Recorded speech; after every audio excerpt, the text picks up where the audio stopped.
When authorities contacted a family back in Mexico to inform them of the tragic death of their son at an amusement park in California, they were very much confused. Their son was alive and well, and in Mexico with them. So who was the dead guy at the theme park? This is the strange story of the Top Gun roller coaster accident.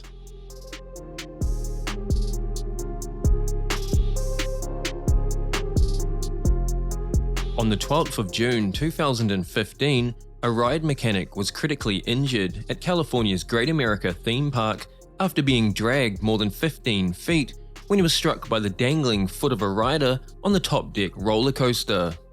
In a scenario all too common with inverted roller coasters, he had stepped into the path of an oncoming train to fetch a phone dropped by a rider. Luckily, he did make a full recovery, but this was not the first accident of its kind involving this coaster. The flight deck roller coaster, originally known as the Top Gun, opened in March of 1993. Built by Bolliger and Mabillard, the flight deck, or Top Gun, is a steel inverted coaster.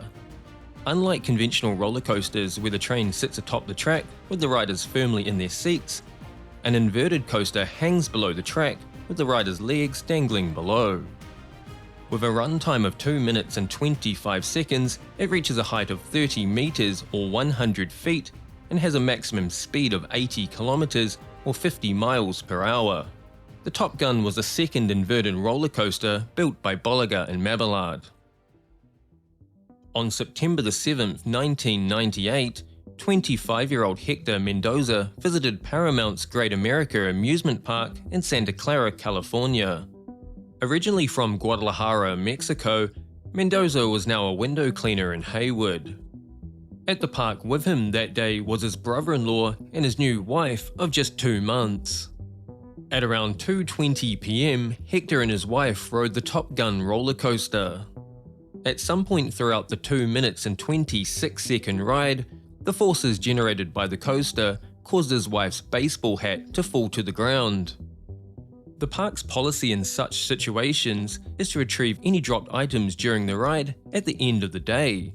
However, they will stop the ride to collect items of importance, such as inhalers or medication. A baseball hat, however, is not one of those items. Also visiting Paramount's Great America that day was 20-year-old Jessica Medina, celebrating her upcoming 21st birthday. At around 2:30 p.m, she and her friends boarded the Top Gun roller coaster. At about the same time her train was departing the platform, Mr. Mendoza decided to fetch his new wife's hat. After passing through a door marked staff only and climbing a 6-foot fence into a secured area, he was now directly under the tracks of the Top Gun roller coaster. As he seized down on the lost hat, a fully loaded train travelling at top speed caught him by surprise.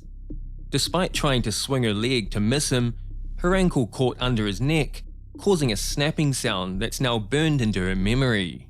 While Mr. Mendoza was killed instantly in the collision, Jessica was left dangling with a leg broken in 2 places for over 40 minutes after the ride operators hit the emergency stop button. She was eventually taken to the Valley Medical Center.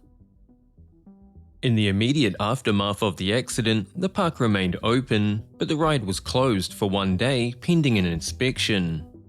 Public reaction to the tragedy were mixed, ranging from the fence should have been higher to some who brutally mocked the victim. A Bay Area radio show host joked that Mr. Mendoza had had his driver's license for 3 years, and thank God he was not on the road anymore where he'd be a danger to us all. However, Hector Mendoza's grieving wife went on the offensive. Disputing her husband even climbed a fence, she claimed the gate was either open or wide enough to slip through. Both the police and park officials dismissed these accusations. Tim Chenard, Paramount's Great America spokesman, said the gate was clearly locked. 2 of our employees were the first to respond to the incident, and the first thing they had to do to get to the victim was unlock the gate.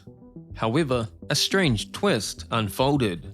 When the Mexican consulate contacted the Mendoza family in Mexico to inform them of the tragic death of their son, they were very much confused. Their son was alive and well, and in Mexico with them. So who the heck was the dead man in Santa Clara?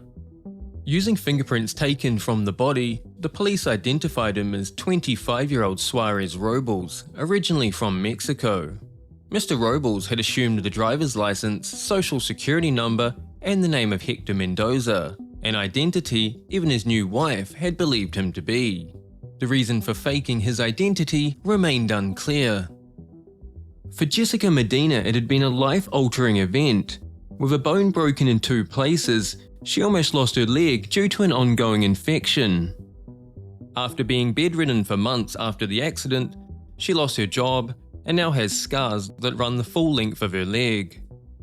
Miss Medina and her attorney filed a lawsuit seeking unspecified damages against Paramount's Great America and the Suarez estate. However, no details are available as to the outcome of that endeavour, although the park contributed more than $60,000 towards her recovery.